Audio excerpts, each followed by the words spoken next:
ਆਪਾਂ ਬੈਠੇ ਹਾਂ, ਕਿਉਂਕਿ ਇਹ ਸਤਿਗੁਰ ਦੀ ਪਾਠਸ਼ਾਲਾ ਹੈ ਜਿੱਥੇ ਆਪਾਂ ਬੈਠੇ ਹਾਂ।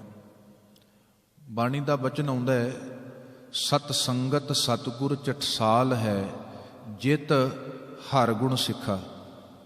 ਇਹ ਗੁਰੂ ਦੀ ਚਾਟਸਾਲ ਪਾਠਸ਼ਾਲਾ, ਆਪਾਂ ਚਾਟੜੇ ਆਏ ਹਾਂ। ਚਾਟੜਾ ਕੌਣ ਹੈ? ਵਿਦਿਆਰਥੀ ਹੁੰਦਾ ਜਿਹੜਾ। ਸਿੱਖ ਕੌਣ ਹੈ? ਚਾਟੜਾ ਹੈ। ਗੁਰੂ ਕੌਣ ਹੈ? ਉਸਤਾਦ ਕੌਣ ਹੈ? ਧੰਨ ਗੁਰੂ ਗ੍ਰੰਥ ਸਾਹਿਬ ਜੀ। ਆਪਾਂ ਸਿੱਖਣ ਆਏ ਹਾਂ। ਸੋ ਆਓ ਆਪਾਂ ਕੁਝ ਇਸੇ ਸੰਬੰਧ ਵਿੱਚ ਵਿਚਾਰਾਂ ਦੀ ਸਾਂਝ ਪਾਉਣੀ ਹੈ। ਅੱਜ ਤੇ ਕੱਲ 2 ਦਿਨ ਆਪਾਂ ਇਸ ਵਿਚਾਰ ਨੂੰ ਸਾਂਝਾ ਕਰਾਂਗੇ। ਸੋ ਸਭ ਤੋਂ ਪਹਿਲਾਂ ਸਾਰੇ ਪਿਆਰ ਸਹਿਤ ਫਤਿਹ ਦੀ ਅਸੀਸ ਬਖਸ਼ੋ। ਵਾਹਿਗੁਰੂ ਜੀ ਕਾ ਖਾਲਸਾ, ਵਾਹਿਗੁਰੂ ਜੀ ਕੀ ਫਤਿਹ। ਜਦੋਂ ਆਪਾਂ ਮ੍ਰਿਤਕ ਸੰਸਕਾਰ ਦੀ ਗੱਲ ਕਰਦੇ ਹਾਂ ਤੇ ਜ਼ਿੰਦਗੀ ਦੀ ਬੜੀ ਅਟੱਲ ਸੱਚਾਈ ਹੈ। ਸਤਿਗੁਰਾਂ ਨੇ ਸਾਨੂੰ ਰੂਬਰੂ ਕਰਾਇਆ। ਤੁਧ ਆਪੇ ਕਾਰਨ ਆਪੇ ਕਰਨਾ, ਹੁਕਮੇ ਜੰਮਣ ਹੁਕਮੇ ਮਰਨਾ। ਗੁਰਮੁਖ ਪਿਆਰਿਓ, ਜਿਹੜਾ ਕਿਸੇ ਦੋ ਤੋਂ ਪੈਦਾ ਹੋਇਆ ਹੈ, ਸੰਸਾਰ ਸਾਰਾ ਦੋ ਤੋਂ ਪੈਦਾ। ਦੁਈ ਕੁਦਰਤ ਸਾਜੀ ਹੈ, ਕਰ ਆਸਣ ਡਿਠੋ ਜਾਓ। ਜਿਹਦੀ ਹੋਂਦ ਕਿਸੇ ਕਾਰਨ ਹੋਏ, ਸਦਾ ਸੁਤੰਤਰ ਨਹੀਂ ਹੋਇਆ ਕਰਨੀ। ਤੋ ਸਾਡੀ ਜਿਹੜੀ ਹੋਂਦ ਹੈ ਨਾ, ਸਰੀਰਕ ਤਲ ਦੀ ਆਪਾਂ ਕਰੀਏ ਗੱਲ, ਇਹ ਸਦੀਵੀ ਨਹੀਂ ਹੈ। ਜਿੱਥੇ ਮਾਲਕ ਦਾ ਹੁਕਮ ਹੋਇਆ, ਇੱਕ ਬੜਾ ਪਿਆਰਾ ਮਿੱਠੜਾ ਸ਼ਬਦ ਸਤਿਗੁਰਾਂ ਦੀ ਰਸਨਾ ਤੇ ਆਇਆ ਹੈ ਤੇ ਸਿੱਖ ਦੇ ਜੀਵਨ 'ਚ ਵਰਤਦਾ ਹੈ। ਉਹ ਸ਼ਬਦ ਹੈ ਪਾਣਾ। ਪਾਣਾ ਸ਼ਬਦ ਭਾਵੇਂ ਹੈ ਬੜਾ ਛੋਟਾ ਜਿਹਾ ਹੈ, ਪਰ ਭਾਣਾ ਸ਼ਬਦ ਅਕਸਰ ਗੁਰਮੁਖ ਪਿਆਰਿਓ ਜਿੱਥੋਂ ਆਇਆ ਹੈ, ਭਾਣਾ ਸ਼ਬਦ ਭਾਵਨਾ 'ਚੋਂ ਆਇਆ ਹੈ। ਤੇ ਭਾਵਨਾ ਹੈ ਪ੍ਰੇਮ, ਡਿਵੋਸ਼ਨ ਕਹਿ ਲਈਏ, ਸਮਰਪਣ ਕਹਿ ਲਈਏ। ਭਾਵਨਾ ਤੋਂ ਬਿਨਾਂ ਭਾਣਾ ਨਹੀਂ ਕਦੇ ਹੋਇਆ ਕਰਦਾ। ਭਾਣਾ ਵਰਤਿਆ ਹੀ ਉਹਨਾਂ ਅੰਦਰ ਜਿਹੜੇ ਵਾਹਿਗੁਰੂ ਦੀ ਭਾਵਨਾ ਚਾਹੇ ਨੇ, ਉਹਦੀ ਭਗਤੀ ਚਾਹੇ, ਉਹਦੇ ਪ੍ਰੇਮ ਦੇ ਚਾਹੇ। ਤੇ ਬਹੁਤ ਦਾਤਾਂ ਨੇ ਸਾਡੇ ਜੀਵਨ ਦੇ ਅੰਦਰ ਵਾਹਿਗੁਰੂ ਦੀਆਂ। ਗੁਰਦੇਵ ਨੇ ਬਚਨ ਆਖਿਆ ਬਾਣੀ ਦੇ ਅੰਦਰ, ਭਾਣੇ ਤੋਂ ਕੋਈ ਵੱਡੀ ਦਾਤ ਨਹੀਂ ਹੋ ਸਕਦੀ। ਭਾਣੇ ਜੇਵੜ ਹੋਰ ਦਾਤ ਨਾਹੀਂ, ਸੱਚ ਆਖ ਸੁਣਾਵਣਿਆ। ਗੁਰਦੇਵ ਦਾ ਬੋਲ ਹੈ। ਬੜੀਆਂ ਦਾਤਾਂ ਹੋਣਗੀਆਂ ਜੀਵਨ 'ਚ, ਪਰ ਭਾਣੇ ਤੋਂ ਕੋਈ ਹੋਰ ਵੱਡੀ ਦਾਤ ਨਹੀਂ ਹੋ ਸਕਦੀ, ਕਿਉਂਕਿ ਜੋ ਕੁਝ ਵਰਤਿਆ ਭਾਣੇ 'ਚੋਂ ਹੀ ਵਰਤਿਆ ਹੈ। ਭਾਣੇ 'ਚੋਂ ਹੀ ਜਨਮ ਆਇਆ ਤੇ ਭਾਣੇ 'ਚੋਂ ਹੀ ਮੌਤ ਹੈ। ਜਨਮ ਕਿੱਥੋਂ ਹੋਇਆ? ਜਾਂ ਤਿਸ ਭਾਣਾ ਤਾਂ ਜੰਮਿਆ, ਪਰਿਵਾਰ ਭਲਾ ਪਾਇਆ। ਭਾਣੇ 'ਚੋਂ ਹੀ ਜੀਵਨ ਦੀ ਸ਼ੁਰੂਆਤ ਹੈ ਤੇ ਭਾਣੇ ਦੇ ਵਿੱਚ ਹੀ ਇਸ ਦੀ ਮੁਕੰਮਲਤਾ ਹੈ। ਭਾਣੇ ਦੇ ਵਿੱਚ ਹੀ ਕੋਈ ਸੰਜੋਗ ਹੋਇਆ ਹੈ, ਭਾਣੇ ਦੇ ਵਿੱਚ ਹੀ ਕੋਈ ਵਿਜੋਗ ਹੋਇਆ ਹੈ। ਤੋ ਬੜਾ ਮਿੱਠੜਾ ਪਿਆਰਾ ਸ਼ਬਦ ਹੈ ਭਾਣਾ। ਸਤਿਗੁਰਾਂ ਨੇ ਫੜ ਕੇ ਰੱਖਿਆ ਜੀਵਨ ਦੇ ਅੰਦਰ, ਸਿੱਖ ਦੀ ਝੋਲੀ 'ਚ ਸ਼ਬਦ ਪਾਏ ਹੈ। ਜੇ ਤੂੰ ਰੱਬ ਦਾ ਪਿਆਰਾ ਬਣਨਾ ਹੈ, ਉਸ ਮਾਲਕ ਵਾਹਿਗੁਰੂ ਦਾ, ਉਹਦਾ ਹਰੇਕ ਭਾਣਾ ਤੇਰੇ ਸਿਰ ਮੱਥੇ ਤੇ ਪ੍ਰਵਾਨ ਹੋਣਾ ਚਾਹੀਦਾ ਹੈ। ਫਰਮਾਨ ਤੇਰਾ ਸਿਰੈ ਉੱਪਰ, ਫਿਰ ਨਾ ਕਰਤ ਵਿਚਾਰ। ਤੂੰ ਹੀ ਦਰਿਆ ਤੂੰ ਹੀ ਕਰੀਆ, ਤੁਝੈ ਤੇ ਨਿਸਤਾਰ। ਜਿਸ ਨੇ ਪੂਰਨ ਤੌਰ ਤੇ ਕਬੂਲ ਕੀਤਾ ਤੇ ਕਬੂਲ ਕਰਨਾ ਪੈਣਾ ਹੈ ਜ਼ਿੰਦਗੀ ਦੇ ਅੰਦਰ। ਜੇ ਹੱਸ ਕੇ ਕਬੂਲ ਕਰਾਂਗੇ ਚੰਗਾ ਹੈ, ਰੋ ਕੇ ਕਰਾਂਗੇ ਤਾਂ ਵੀ ਕੋਈ ਗੱਲ ਨਹੀਂ। ਦੁੱਖ ਕੇ ਸਮੇਂ ਕੋ ਕਾਟ ਲੇਤੇ ਹੈ ਦੋਏ, ਗਿਆਨੀ ਘੱਟ ਹੈ ਹੱਸ ਕੇ, ਅਗਿਆਨੀ ਘੱਟ ਹੈ ਰੋਏ। ਹੁਣ ਵਾਪਰਨਾ ਤੇ ਹੈ ਹੀ ਉਹ। ਅਟੱਲ ਸਚਾਈ ਤੋਂ ਅਸੀਂ ਕਦੇ ਮੁਨਕਰ ਨਹੀਂ ਹੋ ਸਕਦੇ। ਤੇ ਸਭਨਾਂ ਦੀ ਜ਼ਿੰਦਗੀ 'ਚ ਤੁਸੀਂ ਵੇਖਿਓ ਬਹੁਤ ਕੁਝ ਭਾਗਾਂ ਨਾਲ ਹੁੰਦਾ ਹੈ। ਕਿਸੇ ਦੇ ਭਾਗ ਵਿੱਚ ਧਨ ਹੈ, ਕਿਸੇ ਦੇ ਕਿਸਮਤ ਵਿੱਚ ਧਨ ਨਹੀਂ ਹੈ। ਕਿਸੇ ਨੂੰ ਕੋਈ ਨੌਕਰੀ ਮਿਲ ਗਈ, ਕਿਸੇ ਨੂੰ ਨਹੀਂ ਮਿਲੀ। ਕੋਈ ਅਮੀਰ ਹੋ ਗਿਆ, ਕੋਈ ਨਹੀਂ ਹੋਇਆ। ਕਿਸੇ ਨੂੰ ਪਰਿਵਾਰ ਮਿਲ ਗਿਆ, ਕਿਸੇ ਨੂੰ ਨਹੀਂ ਮਿਲਿਆ। ਸਭ ਕੁਝ ਸੰਭਾਵਨਾ ਦੇ ਨਾਲ ਹੁੰਦਾ ਹੈ ਜ਼ਿੰਦਗੀ ਦੇ ਅੰਦਰ, ਵੀ ਕਿਸੇ ਦੇ ਜੀਵਨ 'ਚ ਹੈ, ਕਿਸੇ ਦੇ 'ਚ ਨਹੀਂ ਹੈ। ਪਰ ਮੌਤ ਸੰਭਾਵਨਾ ਨਹੀਂ ਹੈ। ये अटल सच्चाई, ये नहीं भी कोई किसी की मौत होएगी किसी की नहीं होएगी, ऐसा नहीं संभव हो सकता।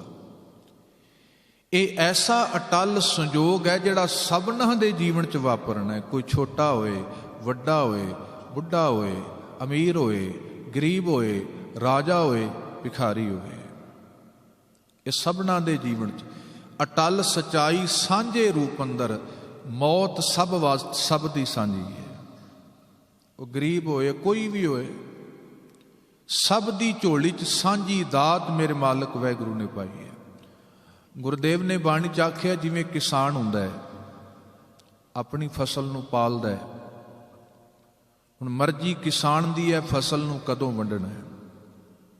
जैसे किरसान बोवै किरसानी, काची पाकी बाढ़ पुरानी, जो जन्मै सो जानो मूआ, गोबिंद भगत अस्थिर है थिया।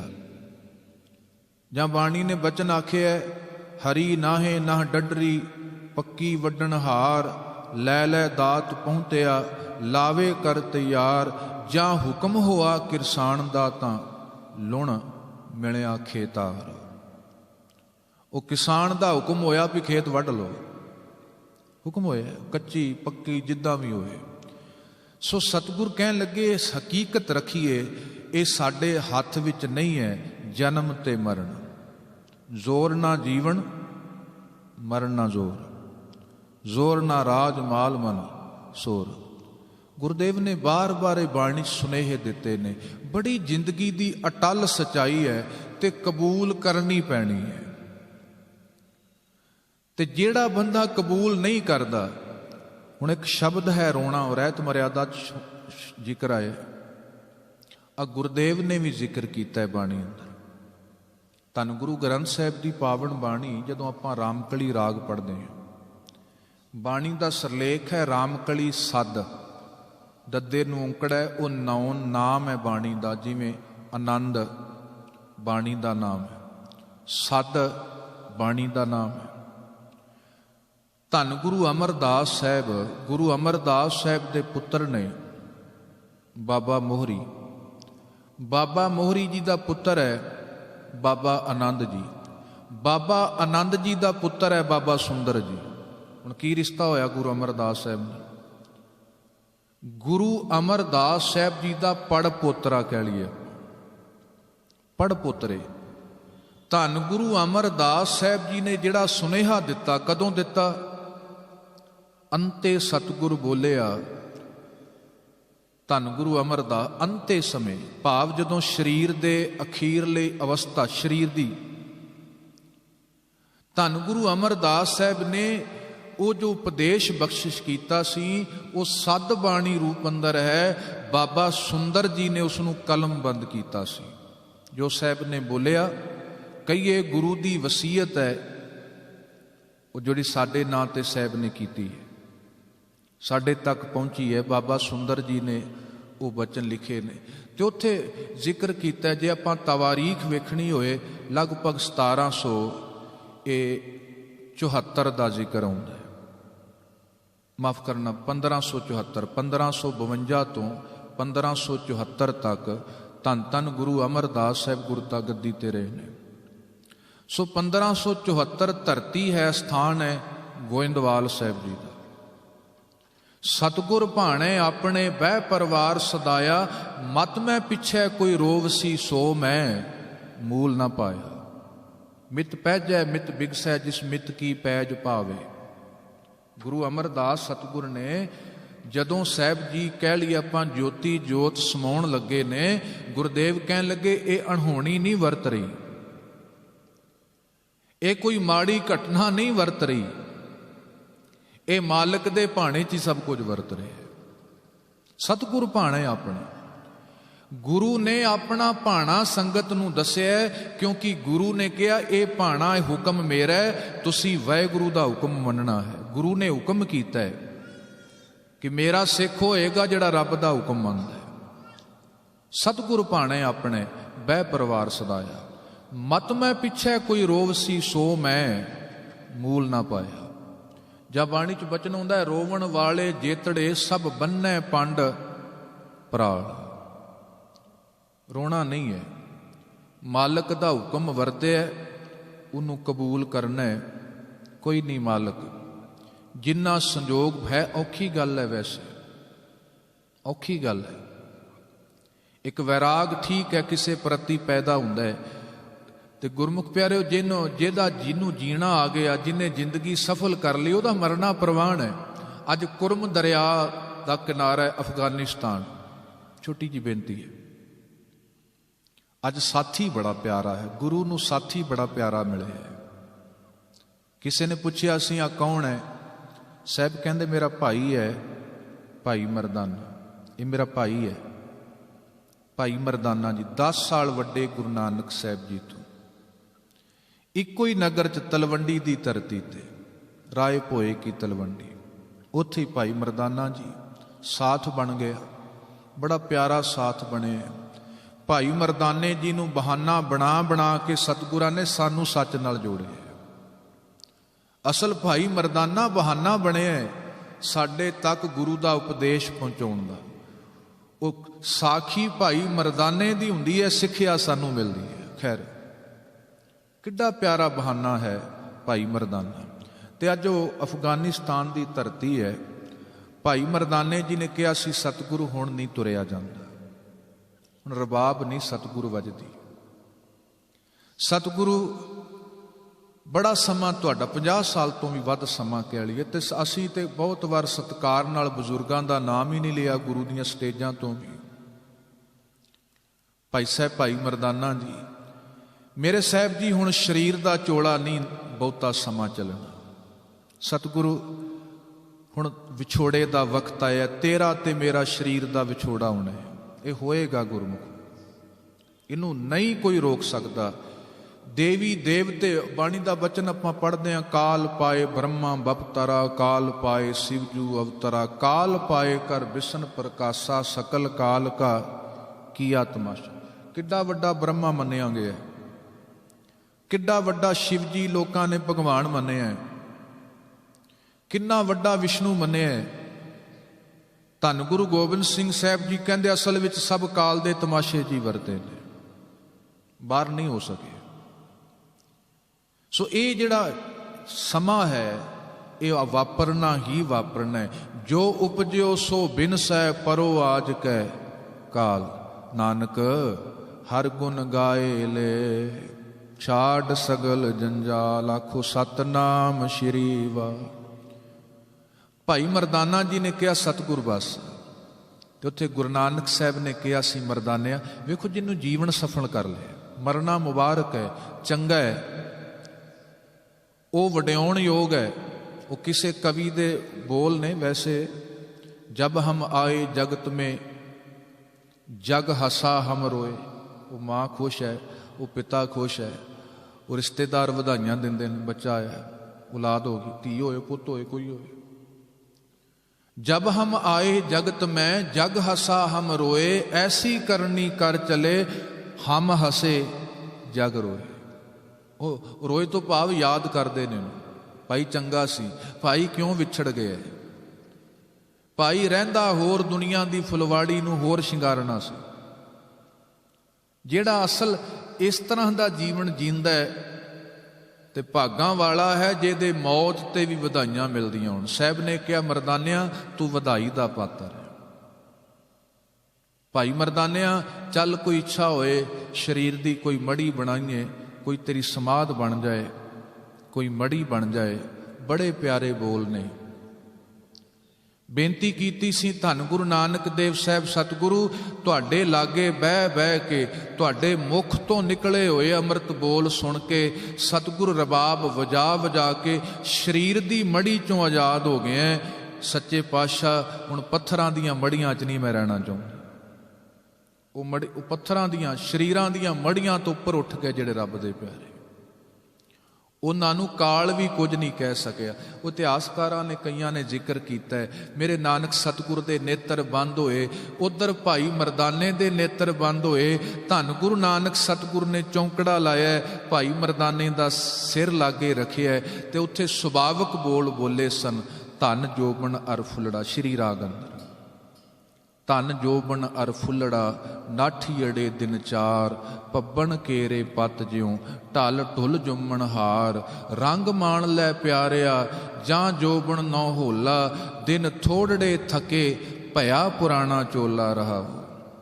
ਸੱਜਣ ਮੇਰੇ ਰੰਗਲੇ ਜਾਏ ਸੁੱਤੇ ਜੀਰਾਨ, ਹੰਬੀ ਵੰਝਾਂ ਡੂਮਣੀ ਰੋਵਾਂ ਝੀਣੀ ਬਾਣ। ਕੀ ਨਾ ਸੁਣੇਈ ਗੋਰੀਏ ਆਪਣ ਕੰਨੀ ਸੋਏ, ਲੱਗੀ ਆਵੈ ਸਹੁਰੇ ਨਿਤ ਨਾ ਪਈਆ ਹੋਏ।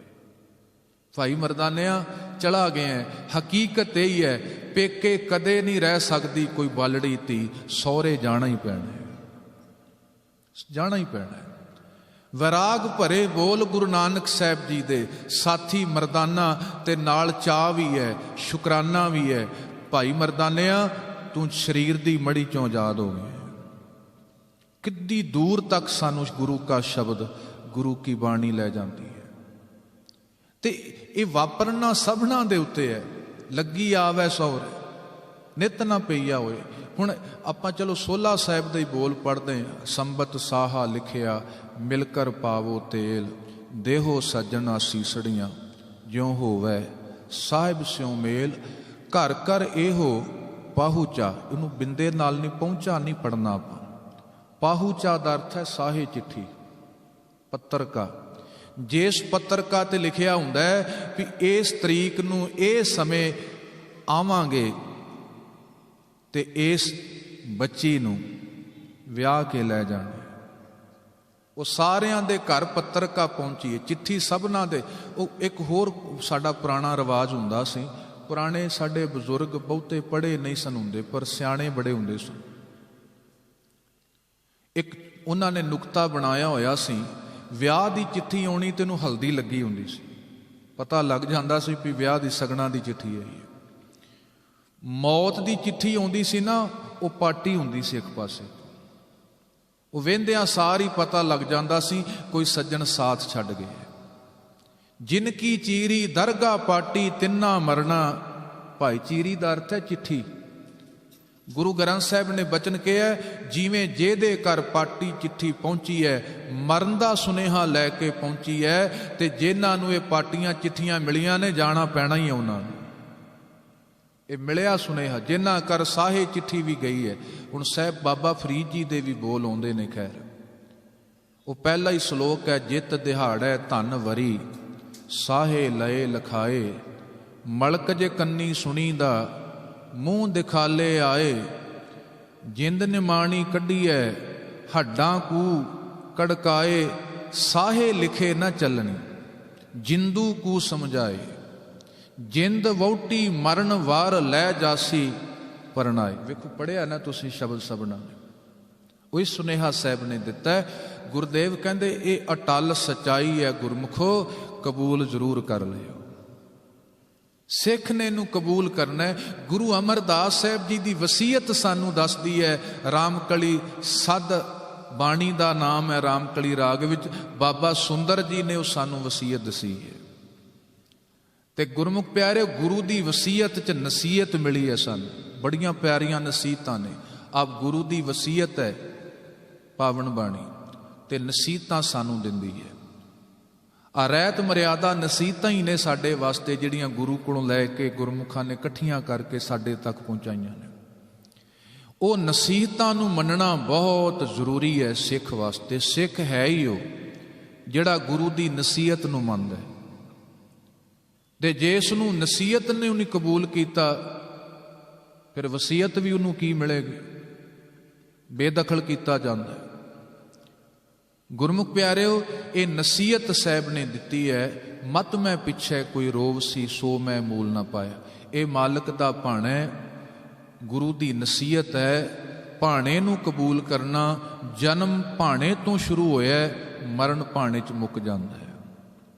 ਜਿਹੜੀ ਜੀਵਨ 'ਚ ਦਾਤ ਵਰਤੀ ਹੈ, ਵਾਹਿਗੁਰੂ ਦੇ ਭਾਣੇ 'ਚ ਹੀ ਵਰਤੀ ਹੈ, ਹੁਕਮ 'ਚ ਹੀ ਵਰਤੀ ਹੈ। ਹੁਕਮ ਰਜਾਈ ਚੱਲਣਾ ਨਾਨਕ ਲਿਖਿਆ ਨਾਲ। ਪਹਿਲਾ ਸਬਕ ਹੈ ਧੰਨ ਗੁਰੂ ਗ੍ਰੰਥ ਸਾਹਿਬ ਜੀ ਦਾ। ਪਹਿਲਾ ਸਵਾਲ ਵੀ ਹੈ ਨਾ, ਕਿਵ ਸਚਿਆਰਾ ਹੋਈ ਹੈ, ਕਿਵ ਕੂੜੈ ਟੁੱਟੈ ਪਾਲ। ਇਹ ਪਹਿਲਾ ਸਵਾਲ ਹੈ। ਜਵਾਬ ਕੀ ਹੈ? ਸਾਰੇ ਆਖੋ, ਹੁਕਮ ਰਜਾਈ ਚੱਲਣਾ ਨਾਨਕ ਲਿਖਿਆ ਨਾਲ। ਹੁਕਮ ਰਜਾ ਵਿੱਚ ਚੱਲਣਾ। ਫਿਰ ਉੱਥੇ ਸਤਿਗੁਰ ਕਹਿੰਦੇ ਕੋਈ ਪੁਰਾਣੀ ਚੜ੍ਹਾਈ ਕਰ ਜਾਏ ਨਾ, ਰੋਣਾ ਨਹੀਂ ਹੈ। ਮਰਿਆਦਾ 'ਚ ਹੈ ਕੋਈ ਪੁਰਾਣੀ ਮੰਜੇ ਤੇ ਚੜ੍ਹਾਈ, ਪਹਿਲੋਂ ਹੁੰਦਾ ਸੀ ਵੀ ਮੰਜੇ ਤੇ ਕੋਈ ਚੜ੍ਹਾਈ ਕਰ ਗਿਆ ਉਹ ਬੇਗੱਤਾ ਜਾਂਦਾ ਹੈ, ਉਹਨੂੰ ਥੱਲੇ ਪਾ ਦਿਓ। ਤੇ ਅੱਜ ਕੱਲ੍ਹ ਤੇ ਸਾਰੇ ਹੌਸਪੀਟਲ ਦੇ ਬੈੱਡ ਤੇ ਹੀ ਚੜ੍ਹਾਈ ਕਰਦੇ। ਅੱਜ ਕੱਲ੍ਹ ਤਾਂ ਇੱਦਾਂ ਹੀ ਵਾਪਰਦਾ। ਇਹ ਕੋਈ ਭਰਮ ਨਹੀਂ ਕਰਨਾ ਵੀ ਮੰਜੇ ਤੇ ਕਿਸੇ ਦੇ ਪ੍ਰਾਣ ਨਾ ਛੁੱਟਣ। ਉਹ ਪੁਰਾਣੇ ਜ਼ਮਾਨੇ 'ਚ ਹੁੰਦਾ ਸੀ, ਮਰਨ ਲੱਗੇ ਉਹਨੂੰ ਮੰਜੇ ਤੋਂ ਥੱਲੇ ਲਾ ਦਿੰਦੇ ਸੀ ਵੀ ਇਹਦੀ ਗਤੀ ਹੋ ਜਾਏ।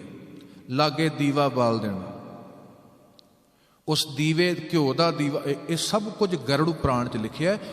ਛੋਟਾ ਜਿਹਾ ਇੱਕ ਪੱਤਰਿਕਾ ਗਰੜੂ ਪੁਰਾਣ, ਕਦੇ ਪੜ੍ਹ ਕੇ ਵੇਖਿਓ, ਪੰਜਾਬੀ 'ਚ ਵੀ ਮਿਲਦੀ ਹੈ। ਉਹਦੇ ਇੱਕ ਹੋਰ ਜ਼ਿਕਰ ਆਉਂਦਾ ਹੈ, ਧੰਨ ਗੁਰੂ ਹਰਗੋਬਿੰਦ ਸਾਹਿਬ, ਸਤਿਗੁਰ ਦਾ ਦੀਵਾਨ ਸੱਜਿਆ, ਸਤਿਗੁਰ ਬੈਠੇ ਨੇ, ਸਿੱਖਾਂ ਨਾਲ ਵਿਚਾਰ ਚਰਚਾ ਹੋ ਰਹੀ ਹੈ। ਇੱਕ ਪੰਡਤ ਹੈ, ਬਟਾਲੇ ਦਾ ਰਹਿਣ ਵਾਲਾ ਸੀ, ਪਰ ਪੜ੍ਹ ਕੇ ਕਾਂਸ਼ੀ ਤੋਂ ਆਇਆ, ਬੜਾ ਵਿਦਵਾਨ ਪੰਡਤ। ਗੁਰੂ ਹਰਗੋਬਿੰਦ ਸਾਹਿਬ ਜੀ ਦੇ ਕੋਲ ਆਇਆ ਤੇ ਆ ਕੇ ਕਹਿਣ ਲੱਗਾ, ਸਤਿਗੁਰ ਸਾਡੀ ਵੀ ਕਥਾ ਸੁਣਨਗੇ ਤੁਹਾਡੇ ਸਿੱਖ? ਸਤਿਗੁਰ ਕਹਿੰਦੇ ਕੋਈ ਨਹੀਂ, ਜੇ ਕਥਾ ਹੈ ਤਾਂ ਸੁਣਾ ਦੇ। ਗੁਰੂ ਸਾਡੀ ਇਹ ਪ੍ਰੀਖਿਆ ਵੀ ਲੈਂਦਾ ਵੀ ਸਿੱਖ ਨੂੰ ਜੋ ਮੈਂ ਸਿਖਾਇਆ ਹੈ ਮੰਨਦਾ ਹੈ ਕਿ ਨਹੀਂ ਮੰਨਦਾ। ਸਾਰੇ ਆਖੋ ਸਤਨਾਮ ਸ਼੍ਰੀ। ਉਸ ਧੰਨ ਗੁਰੂ ਹਰਗੋਬਿੰਦ ਸਾਹਿਬ ਜੀ ਕਹਿੰਦੇ, ਪੰਡਤ ਜੀ ਕੋਈ ਗੱਲ ਨਹੀਂ, ਤੁਸੀਂ ਸੁਣਾਓ। ਤੇ ਉਸਨੇ ਗਰੜੂ ਪੁਰਾਣ ਦੀ ਕਥਾ ਸ਼ੁਰੂ ਕੀਤੀ ਵੀ ਜਦੋਂ ਪੁਰਾਣੀ ਚੜ੍ਹਾਈ ਕਰਦਾ ਉਹਨੂੰ ਮੰਜੇ ਤੋਂ ਥੱਲੇ ਲਾ ਲਿਆ ਜਾਏ। ਉਸ ਦੇ ਲਾਗੇ ਇੱਕ ਦੇਸੀ ਘਿਓ ਦਾ ਦੀਵਾ ਬਾਲਿਆ ਜਾਏ। ਦੀਵੇ ਦੇ ਅੰਦਰ ਹੋ ਸਕੇ ਸੋਨਾ ਨਹੀਂ ਤੇ ਚਾਂਦੀ ਦੇ ਸਿੱਕੇ ਪਾਏ ਜਾਣ। ਨਾਲ ਉੱਥੇ ਜ਼ਿਕਰ ਆਇਆ ਹੈ ਵੀ ਪ੍ਰਾਣੀ ਜਦੋਂ ਮਰਦਾ ਹੈ ਉਸ ਨੂੰ ਮੁਕਤੀ ਤੱਕ ਜਾਣ ਵਾਸਤੇ, ਪਿੱਤਰ ਲੋਕ ਤੱਕ ਪਹੁੰਚਣ ਵਾਸਤੇ 365 ਦਿਨ ਲੱਗਦੇ ਨੇ, 1 ਸਾਲ। ਇਤਨਾ ਸਮਾਂ ਲੱਗਣਾ ਹੈ ਤੇ ਇਸ ਵਾਸਤੇ ਉਹ ਦਰਵਾਜ਼ਾ ਅੱਗੋਂ ਖੁੱਲ੍ਹਾ ਮਿਲੇ ਤੇ ਦੀਵਾ ਬਾਲਣਾ ਹੈ ਤਾਂ ਜੋ ਉਹਨੂੰ ਅੱਗੇ ਰਾਹ 'ਚ ਚਾਨਣ ਮਿਲੇ। ਫਿਰ ਉਸਨੇ ਕਥਾ ਸੁਣਾਈ ਹੈ ਵੀ ਇਸੇ ਤਰ੍ਹਾਂ ਅੱਗੇ ਵੈਤਰਣੀ ਨਦੀ ਆਉਂਦੀ ਹੈ, ਉੱਥੇ ਗਊ ਦਾਨ ਕੀਤੀ ਜਾਏ, ਹੋਰ ਬਹੁਤ ਕੁਝ ਜਦੋਂ ਬੋਲਿਆ। ਇੱਕ ਗੁਰੂ ਕਾ ਸਿੱਖ ਭਾਈ ਸੁੰਦਰ ਖਲੋਤਾ ਹੈ, ਕਹਿਣ ਲੱਗਾ, ਪੰਡਤ ਜੀ ਤੁਸੀਂ 365 ਦਿਨਾਂ ਦੀ ਗੱਲ ਕਰਦੇ ਹੋ, ਮੈਂ ਤੇ 1 ਦਿਨ 'ਚ ਹੀ ਪਹੁੰਚ ਜਾਵਾਂਗਾ। ਭਾਈ ਲਾਲ ਜੀ ਉੱਠੇ, ਕਹਿਣ ਲੱਗੇ 1 ਦਿਨ ਦੀ ਵੀ ਗੱਲ ਨਹੀਂ, ਮੈਂ ਤੇ ਘੜੀ 'ਚ ਪਹੁੰਚ ਜਾਵਾਂਗਾ। ਭਾਈ ਨਿਹਾਲਾ ਜੀ ਉੱਠੇ, ਕਹਿਣ ਲੱਗਾ, ਪੰਡਤ ਜੀ 1 ਦਿਨ ਦੀ ਵੀ ਲੋੜ ਨਹੀਂ, 1 ਘੜੀ ਦੀ ਵੀ ਲੋੜ ਨਹੀਂ, ਗੁਰੂ ਦੀ ਕਿਰਪਾ ਨਾਲ ਸਿੱਖ ਜਿਉਂਦਾ ਹੀ ਮੁਕਤ ਹੋ ਜਾਂਦਾ ਹੈ। ਉਹ ਧਨਵੰਤ ਪਤਵੰਤ ਕੁਲਵੰਤ, ਮੇਰੇ ਸਾਹਿਬ ਜੀ ਕਹਿੰਦੇ ਜਿੱਥੇ ਮਾਲਕ ਵਾਹਿਗੁਰੂ ਦੀ ਦਾਤ ਭਗਤੀ ਦੀ ਵਰਦੀ ਹੈ ਨਾ, ਜੀਵਨ ਮੁਕਤ ਜਿਸ ਹਿਰਦੈ ਭਗਵੰਤ। ਉਹ ਧਨਵੰਤ ਕੁਲਵੰਤ ਪਤਵੰਤ, ਜੀਵਨ ਮੁਕਤ ਜਿਸ ਹਿਰਦੈ ਭਗਵੰਤ। ਉਹ ਸਦਾ ਹੀ ਮੁਕਤ ਹੈ। ਜਿਹੜਾ ਜਿਉਂਦੇ ਗੁਰੂ ਗੁਰੂ ਜਪਦਾ ਹੈ, ਗੁਰਮੁਖੋ ਸਰੀਰ ਦੇ ਮਰਨ ਤੋਂ ਪਹਿਲੋਂ ਵਾਹਿਗੁਰੂ ਅਕਾਲ ਪੁਰਖ ਦੇ ਪਿਆਰੇ ਦੀ ਸੁਰਤ ਚੰਮ ਤੋਂ ਬਹੁਤ ਉੱਚੀ ਉੱਠ ਜਾਂਦੀ ਹੈ। ਸਰੀਰ ਨੂੰ ਛੱਡ ਦਿੰਦਾ ਹੈ ਰੱਬ ਦਾ ਪਿਆਰ, ਭਾਵ ਸਰੀਰ ਦੇ ਮੋਹ 'ਚ ਨਹੀਂ ਰਹਿੰਦਾ, ਇਸ ਬੰਧਨਾਂ 'ਚ ਨਹੀਂ ਰਹਿੰਦਾ। ਤੇ ਉੱਥੇ ਭਾਈ ਗੁਰਦਾਸ ਜੀ ਵੀ ਬੈਠੇ ਸਨ ਤੇ ਪੰਡਤ ਜੀ ਕਹਿਣ ਲੱਗਾ, ਫਿਰ ਸਤਿਗੁਰ ਜੀ ਫਿਰ ਤੇ ਗੱਲ ਠੀਕ ਨਹੀਂ ਕਿ ਸਾਡੇ ਪੁਰਾਣ ਝੂਠੇ ਨੇ, ਕਿ ਸਾਡੇ ਸ਼ਾਸਤਰ ਝੂਠੇ ਨੇ, ਇਹ ਤੇ ਝੂਠਾ ਕਰਾਰ ਦੇ ਰਹੇ ਨੇ। ਸਾਹਿਬ ਕਹਿੰਦੇ, ਭਾਈ ਗੁਰਦਾਸ ਜੀ ਤੁਸੀਂ ਕੁਝ ਬੋਲੋ। ਭਾਈ ਗੁਰਦਾਸ ਜੀ ਹੱਥ ਉੱਥੇ ਜੋੜੇ, ਸਤਿਗੁਰੂ ਦੇ ਕੋਲ ਬੇਨਤੀ ਕੀਤੀ, ਕਹਿਣ ਲੱਗੇ, ਪੰਡਤ ਜੀ ਅਸਲ ਵਿੱਚ ਗੱਲ ਇਹ ਹੈ, ਇੱਕ ਕੀੜੀ ਦੀ ਯਾਤਰਾ ਹੁੰਦੀ ਹੈ, ਇੱਕ ਪੰਛੀ ਦੀ ਉਡਾਰੀ ਹੁੰਦੀ ਹੈ। ਜੈਸੇ ਚੀਂਟੀ ਕਰਮ ਕਰਮ ਕੈ ਬਿਰਛ ਚੜ੍ਹੈ, ਪੰਛੀ ਉੱਡ ਜਾਏ ਵੈਸੇ ਨਿਕਟ ਹੀ ਫਲ ਕੈ। ਇੱਕ ਕੀੜੀ ਵਿਚਾਰੀ ਤੁਰਦੀ ਤੁਰਦੀ ਤੁਰਦੀ ਕਦੋਂ ਫਲ ਤੱਕ ਜਾਏਗੀ, ਇੱਕ ਪੰਛੀ ਇੱਕਦਮ ਉਡਾਰੀ ਮਾਰ ਕੇ ਉਸ ਫਲ ਦਾ ਰਸ ਮਾਣ ਲੈਂਦਾ। ਜੈਸੇ ਗਾਡੀ ਲੀਕਣ ਮੈਂ ਧੀਰੇ ਧੀਰੇ ਚਲੀ ਜਾਤ, ਘੋੜੇ ਦੌੜ ਜਾਏ ਦਾਹੇ ਬਾਹੇ ਸੰਭਲ ਕੇ। ਭਾਈ ਗੁਰਦਾਸ ਜੀ ਕਹਿਣ ਲੱਗੇ, ਇੱਕ ਯਾਤਰਾ ਹੈ ਬੈਲ ਗੱਡੀ ਦੀ, ਉਹਨੇ ਲੀਕਾਂ 'ਚ ਹੀ ਤੁਰਨਾ, ਕਦੋਂ ਪਹੁੰਚਣਾ। ਇੱਕ ਯਾਤਰਾ ਹੈ ਘੋੜ ਸਵਾਰ ਦੀ, ਇੱਕਦਮ ਸਰਪਟ ਭੱਜਦਾ ਹੋਇਆ ਆਪਣੀ ਮੰਜ਼ਿਲ ਤੇ ਪਹੁੰਚ ਗਿਆ। ਇੱਕ ਯਾਤਰਾ ਹੈ ਕੀੜੀ ਦੀ, ਇੱਕ ਉਡਾਰੀ ਹੈ ਪੰਛੀ ਦੀ। ਸਾਨੂੰ ਗੁਰਦੇਵ ਨੇ ਪੰਛੀ ਵਾਲੀ ਉਡਾਰੀ ਦੇ ਦਿੱਤੀ। ਸਾਨੂੰ ਸਤਿਗੁਰ ਨੇ ਸਿੱਧਾ ਮਾਰਗ ਦੱਸ ਦਿੱਤਾ ਹੈ। ਉੱਥੇ ਨਾ ਵੈਤਰਨੀ ਨਦੀ ਆਉਣੀ ਹੈ, ਨਾ ਅੱਗੇ ਸਵਰਗ ਆਉਣਾ ਹੈ, ਨਾ ਅੱਗੇ ਨਰਕ ਵੀ ਨਹੀਂ ਆਉਣਾ।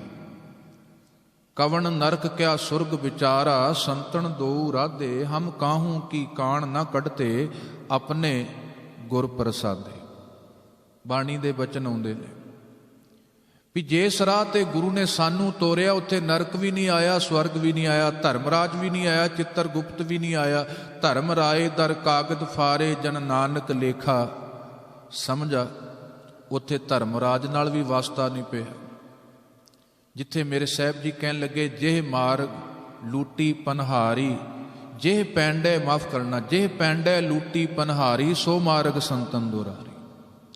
ਸਤਿਗੁਰ ਪੂਰੈ ਸਾਚ ਕਹਿਆ, ਨਾਮ ਤੇਰੇ ਕੀ ਮੁਕਤੇ ਬੀਥੀ, ਜਮ ਕਾ ਮਾਰਗ ਦੂਰ ਰਿਹਾ।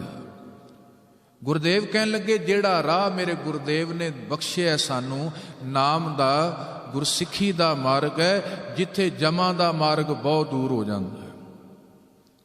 ਪੰਡਤ ਨਿਤਿਆਨੰਦ ਆਇਆ ਸੀ ਗਰੁੜ ਪੁਰਾਣ ਸਮਝਾਉਣ, ਗੁਰੂ ਕੇ ਪਿਆਰਿਆਂ ਨੇ ਉਸਨੇ ਸਿੱਖੀ ਦੀ ਮੱਤ ਸਮਝਾ ਦਿੱਤੀ। ਤੇ ਗੁਰਮੁਖੋ, ਆਪਾਂ ਸਿੱਖ ਗੁਰੂ ਗ੍ਰੰਥ ਸਾਹਿਬ ਜੀ ਦੇ ਹਾਂ। ਜਦੋਂ ਵੀ ਆਪਾਂ ਮ੍ਰਿਤਕ ਸੰਸਕਾਰ ਕਰਨਾ ਹੈ, ਉਦੋਂ ਪ੍ਰਧਾਨਤਾ ਗੁਰੂ ਦੀ ਹੋਵੇ, ਕਿਸੇ ਹੋਰ ਦੀ ਨਾ ਹੋਵੇ। ਕੋਈ ਮਨਮਤ ਨਾ ਹੋਵੇ, ਕੋਈ ਜੀਵਨ ਦੇ ਅੰਦਰ ਭਰਮ ਇਸ ਪ੍ਰਥਾਏ ਹੋਣਾ ਨਹੀਂ ਚਾਹੀਦਾ। ਸੋ ਰਹਿਤ ਮਰਿਆਦਾ ਜ਼ਿਕਰ ਆਉਂਦਾ, ਠੀਕ ਹੈ, ਵਾਹਿਗੁਰੂ ਦਾ ਭਾਣਾ ਹੈ ਜੰਮਣ ਤੇ ਮਰਨ। ਤੁਧ ਆਪੇ ਕਾਰਨ ਆਪੇ ਕਰਨਾ, ਹੁਕਮੇ ਜੰਮਣ ਹੁਕਮੇ ਮਰਨਾ। ਤੇ ਕੋਈ ਭਰਮ ਨਹੀਂ ਕਰਨਾ। ਜੇ ਪ੍ਰਾਣੀ ਮੰਜੇ ਤੇ ਚੜ੍ਹਾਈ ਕੀਤੀ ਹੈ, ਉਹਨੂੰ ਭੁੰਜੇ ਧਰਤੀ ਤੇ ਨਹੀਂ ਲਟਾਉਣਾ। ਉਹਦਾ ਮੁਕਤੀ ਨਾਲ ਕੋਈ ਸੰਬੰਧ ਨਹੀਂ। ਸਰੀਰ ਦੀ ਸੰਭਾਲ ਹੈ ਗੁਰਮੁਖੋ। ਗੁਰੂ ਗ੍ਰੰਥ ਸਾਹਿਬ ਜੀ ਦਾ ਬੋਲ ਆਉਂਦਾ ਹੈ, ਇੱਕ ਕਾਰਨ ਹੋਇਆ, ਕਿਸੇ ਨੇ ਧਰਤੀ ਪੁੱਟੀ, ਕਬਰ ਪੁੱਟੀ, ਸਰੀਰ ਦੱਬ ਦਿੱਤਾ। ਇੱਕ ਨੇ ਕੀ ਕੀਤਾ, ਲੱਕੜਾਂ ਇਕੱਠੀਆਂ ਕੀਤੀਆਂ, ਸਰੀਰ ਸੰਸਕਾਰ ਕਰ ਦਿੱਤਾ। ਇੱਕ ਨੇ ਕੀ ਕੀਤਾ, ਜਿਵੇਂ ਪਾਰਸੀ ਕਰਦੇ ਨੇ, ਉਹ ਖਾਲੀ ਖੂਹ ਦੇ ਵਿੱਚ ਸੁੱਟ ਦਿੰਦੇ ਨੇ, ਉੱਥੇ ਫਿਰ ਉਸ ਨੂੰ ਜਾਨਵਰ ਨੋਚ ਕੇ ਖਾ ਜਾਂਦੇ ਨੇ, ਪੰਛੀ ਖਾ ਜਾਂਦੇ ਨੇ। ਕਈਆਂ ਨੇ ਕੀ ਕੀਤਾ, ਇੱਕ ਤਿੰਨਾਂ ਚੋਂ ਕੁਝ ਵੀ ਨਹੀਂ ਕੀਤਾ। ਪਾਣੀ ਵਗਦਾ ਸੀ, ਪਾਣੀ 'ਚ ਰੋੜ ਦਿੱਤਾ ਗਿਆ। ਆਮ ਤੌਰ ਤੇ 4 ਕਰਮ ਹੁੰਦੇ ਨੇ। ਗੁਰੂ ਗ੍ਰੰਥ ਸਾਹਿਬ ਨੇ ਕਿਹਾ ਇੱਕ ਦੱਬੀਏ। ਹੁਣ ਕਈਆਂ ਨੇ ਦੱਬ ਦਿੱਤਾ, ਕਈਆਂ ਨੇ ਸਾੜ ਦਿੱਤਾ, ਕਈਆਂ ਨੇ ਖੂਹ 'ਚ ਪਾਤਾ, ਕਈਆਂ ਨੇ ਰੋੜ ਦਿੱਤਾ। ਪਰ ਮੇਰੇ ਸਾਹਿਬ ਜੀ ਕਹਿੰਦੇ ਇਸ ਤਰ੍ਹਾਂ ਕਰਨ ਨਾਲ ਠੀਕ ਹੈ, ਸਰੀਰ ਸਾਂਭਿਆ ਗਿਆ, ਸਰੀਰ ਦੀ ਸੰਭਾਲ ਹੋਈ। ਆਪਣੀ ਰਵਾਇਤ ਮੁਤਾਬਕ ਜਿਸ ਨੂੰ ਜਿੱਦਾਂ ਚੰਗਾ ਲੱਗਾ ਉਸਨੇ ਕਰ ਦਿੱਤਾ। ਪਰ ਮੇਰੇ ਸਾਹਿਬ ਜੀ ਕਹਿੰਦੇ, ਨਾਨਕ ਏਵ ਨਾ ਜਾਪੀ, ਕਿੱਥੇ ਜਾਏ ਸਮਾਏ। ਇਹ ਨਹੀਂ ਕਹਿ ਸਕਦੇ ਵੀ ਇਸ ਤਰੀਕੇ ਨਾਲ ਬੰਦਾ ਮੁਕਤ ਹੋ ਜਾਏਗਾ। ਫਰੀਦਾ ਅਮਲ ਜੇ ਕੀਤੇ, ਦੁਨੀ 'ਚ ਦਰਗਾਹ ਆਏ ਕੰਮ। ਆਪੇ ਬੀਜ ਆਪੇ ਹੀ ਖਾਓ, ਨਾਨਕ ਹੁਕਮੀ ਆਵੋ ਜਾਓ। ਗੁਰਦੇਵ ਨੇ ਬਚਨ ਕਿਹਾ ਸਾਨੂੰ ਬਾਣੀ ਅੰਦਰ। ਇਸ ਵਾਸਤੇ ਸਾਹਿਬ ਜੀ ਕਹਿੰਦੇ ਉਹਦਾ ਕੋਈ ਭਰਮ ਨਹੀਂ ਕਰਨਾ ਵੀ ਕੋਈ ਖਾਸ ਕਿਰਿਆ ਹੋਏਗੀ, ਖਾਸ ਦੀਵੇ ਬਲਣਗੇ, ਖਾਸ ਢੰਗ ਨਾਲ ਕੰਮ ਹੋਏਗਾ ਤੇ ਉਹ ਫਿਰ ਮੁਕਤ ਹੋਏਗਾ। ਇਹਦਾ ਤੇ ਸੰਬੰਧ ਹੈ ਸਰੀਰ ਦੀ ਸੰਭਾਲ ਨਾਲ। ਹੁਣ ਸਾਨੂੰ ਜਿਹੜਾ ਵਿਧਾਨ ਸਾਹਿਬ ਨੇ ਬਖਸ਼ਿਆ, ਸਿੱਖੀ ਜਿਹੜਾ ਵਿਧਾਨ ਹੈ, ਖੈਰ ਆਪਾਂ ਸੰਸਕਾਰ ਕਰਦੇ ਹਾਂ। ਕੋਈ ਛੋਟਾ ਬੱਚਾ ਹੋਏ, ਉਹ ਚਲੋ ਵਾਹਿਗੁਰੂ ਦਾ ਭਾਣਾ ਵਾਪਰ ਗਿਆ। ਕੋਈ ਛੋਟਾ ਵੀ ਬੱਚਾ ਹੋਏ, ਉੱਥੇ ਮਰਿਆਦਾ ਸੰਸਕਾਰ ਕਰਨ ਦੀ ਹੈ, ਦੱਬਣ ਦੀ, ਰੋੜਨ ਦੀ ਮਰਿਆਦਾ ਨਹੀਂ ਹੈ। ਬਾਅਦ ਵਿੱਚ ਜਿਹੜਾ ਵਿਧਾਨ ਸਾਡੇ ਸਾਹਮਣੇ ਆਇਆ, ਇਹ ਉੱਥੇ ਮਰਿਆਦਾ ਹੈ, ਉਹਨੂੰ ਸੰਸਕਾਰ ਹੀ ਕਰਨਾ ਹੈ। ਤੇ ਉੱਥੇ ਅਕਸਰ ਬਹੁਤ ਸਾਰੀਆਂ ਐਸੀਆਂ ਮਨੌਤਾਂ, ਐਸੇ ਸੰਸਕਾਰਾਂ ਦੇ ਸਮੇਂ ਸਾਡੇ ਮਨਾਂ ਹਿਰਦਿਆਂ 'ਚ ਘਰ ਕਰ ਜਾਂਦੀਆਂ ਨੇ। ਅਸੀਂ ਉਹਦੇ ਤੋਂ ਛੁੱਟਦੇ ਨਹੀਂ ਕਦੇ। ਬਾਰ-ਬਾਰ ਸਾਡੇ ਖਿਆਲ 'ਚ ਆਉਂਦਾ ਵੀ ਜੇ ਇੱਦਾਂ ਨਾ ਹੋਇਆ ਸ਼ਾਇਦ ਮੁਕਤੀ ਨਾ ਹੋਏ। ਗੁਰਮੁਖ ਪਿਆਰਿਓ, ਕੋਈ ਭਰਮ ਨਹੀਂ ਕਰਨਾ ਕਿਸੇ ਖਾਸ ਉਹ ਦਿਨ ਦਾ। ਇਹ ਵੀ ਕਿਹਾ ਜਾਂਦਾ ਸੀ ਜਿਹਦੀ ਸ਼ਰਾਧਾਂ 'ਚ ਮੌਤ ਹੋ ਜਾਏ, ਸਮਝ ਲਓ ਉਹਦੀ ਮੁਕਤੀ ਬੜੀ ਮੁਸ਼ਕਲ ਹੈ। ਉੱਥੇ ਡਬਲ ਭੇਟਾ ਲੱਗਦੀ ਹੈ ਪੰਡਤ ਦੀ, ਉੱਥੇ ਜ਼ਿਆਦਾ ਮੁਸ਼ੱਕਤ ਦੀ ਲੋੜ ਹੈ। ਐਸਾ ਕੋਈ ਵੀ ਨਹੀਂ। ਵਾਹਿਗੁਰੂ ਦਾ ਵਿਧਾਨ ਹੈ, ये मालिक दे हुक्म दे अंदर ये सब कुछ वरते। जो जन्मे असी अज शरीर बिनस गया, सो वो नहीं कोई भरम करना, कोई दीवे दा भरम नहीं। हाँ, जेड़े भी साग संबंधी ने बाणी नाम दा सहारा लैन, वैरागमई शब्द गाए जान, सतनाम वाहिगुरू कीता जाए। जो भी होए गुरु की बाणी दा वध तो वध आसरा सहारा लैना है। ते कोई रोना, कोई स्यापा, इस रूप का कोई सिख ने कर्म नहीं करना। हुण थोड़े जे आपां सियाणे हुंदे जा रहे हैं कि इस रूप का कोई भी भरम मन विच नहीं पालना। बाणी कहती जे रोवांगे फिर की हो जाएगा। जानीड़ा घत चलाया है, जिस नूं मालिक दे हुक्म दे अंदर हुण संसार तो जाना पिया, फिर की रोया उन्हें मुड़ के थोड़ा आ जाना। अज बाबा अटल राय जी नहीं रहे, गुरु हरगोबिंद साहब बैठे ने, बाणी गाई जा रही है, ते संगत आई, सतगुरु जी आ की भाना वापर गया, सतगुरु जी बड़ा अफसोस है, सतगुरु जी बड़ा माड़ा होया। गुरु हरगोबिंद साहब जी बोले ने, धन गुरु हरगोबिंद साहब जी ने एक छड़ी लई, जेड़े कह रहे सन माड़ा होया, बड़ा अफसोस है, वो धन गुरु हरगोबिंद साहब ने छड़ी नाल धरती ते ली खिंच दिती। ते जदों ली खिंची, साहब कहंदे वेखो, सब ने वेखिया। फिर धन गुरु हरगोबिंद साहब ने उस लीक नूं मिटा दिता। ते जदों लीक नूं मिटाया ते गुरु हरगोबिंद साहब उन्हां नूं कहण लगे, दसो जदों असीं लीक बनाई तुहानूं कुछ होया, लीक मिटाई तुहानूं कुछ होया? वो कहण लगे, सतगुरु तुसीं लीक बनाउण वाले हो, तुसीं मिटाउण वाले हो, सानूं की होना सी?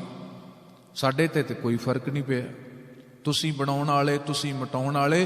गुरु हरगोबिंद साहब जी कहण लगे, फिर ये मुख तो शब्द क्यों वरत रहे हो? माड़ा होया, बड़ा अफसोस होया, क्योंकि मालिक वाहिगुरू जीवन बनाउण वाला है, उहदे च जीवन समा जांदा है। भलिओ फिर रोस किहदे नाल आपां करना? उहनूं काहतों लांभा देना? अणहोना कुछ भी नहीं हुंदा, जो होना हुंदा है, जो नहीं होना वो नहीं हुंदा। बाणी ने मौत नूं अणहोनी नहीं कहा। हाँ, अणहोनी होएगी, किसी कोल मनुखी देह ही मिली है, पर उस देह च रब दी याद ना होए। मनुखा देही होए, उहदे च मनुखता ना होए, ये बड़ी अणहोनी है मनुखी देही, कर्म पशुआं वाले हो, ये अणहोनी है। रब्बी याद तो टुट जाना अणहोनी है। पर गुरमुखो, जिथे कोई अकाल चलाना करदा है, वो कोई अणहोनी नहीं, ये ते होना है। विधान है मालिक वाहिगुरू दा, जो उपजो सो बिनस है, परो आज कै काल। तो गुरमुख प्यारिओ, गुरु के सिख ने कोई स्यापा नहीं करना, कोई उलांभा नहीं देना, कोई वैण नहीं पाने। हाँ, गुरु की पावन बाणी शब्द दा, वाहिगुरू दा नाम दा सहारा लेना। और किसी प्रकार दे उस भरम दे अंदर सिख ने पैना नहीं। ये आपां इकल्ली शुरुआत रूप अंदर थोड़ी जी बेनती कीती है। अगे जो मृतक संस्कार दे कुछ खास पॉइंट ने, जो उस दे संस्कार तक ते अंतिम अरदास तक गुर किरपा करन आपां कल दे दीवान विच इस नूं विचारांगे। साहिब दे चरनां विच बैठ के आपां सबना ने गुरु दी मत सिखनी है, धारण करनी है, तां जो गुरु कीआं खुशियां मिलन। जड़ हरी होए पत्ते चंगे हुंदे ने, जे जड़ ही नहीं है पत्ते कित्थों होने ने। ते साडा मूल है सतगुरु गुरु की बाणी, मूल नाल जुड़े हैं गुरमुखो, सब कुछ मुबारक है। जे मूल नालों टुट गए हैं, फिर जीवन सब कुछ फजूल हो जाना है। सो मूल है तां ही सब कुछ कबूल है, जे मूल नहीं फिर सब फजूल ही है। सो साडा मूल धन गुरु ग्रंथ साहिब सच्चे पातशाह, सदा आपां बाणी नूं आधार बना के